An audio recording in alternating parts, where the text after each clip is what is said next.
Pelos últimos acontecimentos em várias cidades devido às fortes chuvas, a falta de energia será cada vez mais constante.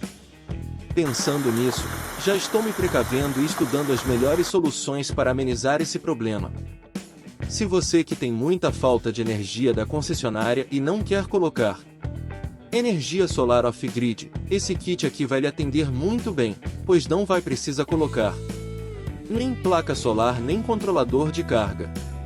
Projeto simples de energia solar inspirado em algumas pesquisas na internet. Esse projeto é composto apenas de 3 equipamentos e permite utilizar a energia em caso de falta da rede elétrica da concessionária.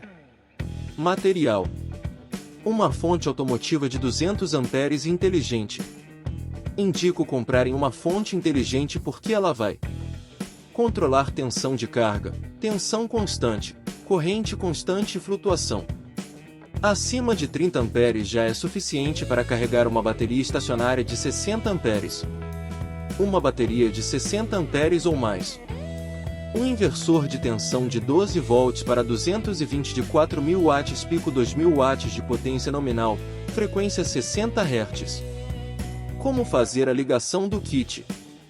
Temos a saída da fonte que é o positivo e o negativo e o cabo que será ligado na rede da concessionária.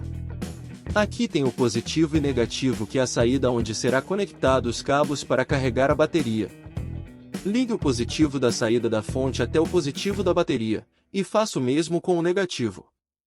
Agora ligue o negativo da nossa bateria no negativo do inversor e o positivo da bateria com o positivo do inversor. Conecte a fonte na rede da concessionária e ligue o botão dela. A fonte carrega a bateria e a bateria mandando energia para o inversor. Ligue suas lâmpadas e equipamentos na saída do inversor.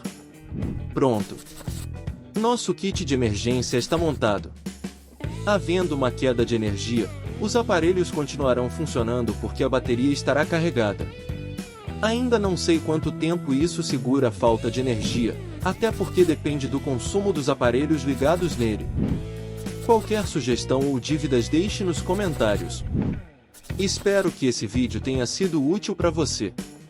Compartilhe com os amigos, assine o canal e habilite o sininho para receber mais dicas. Até breve! Obrigado por assistir. Se você gostou desse vídeo, deixe seu like e se inscreva no canal para não perder os próximos vídeos. Até a próxima!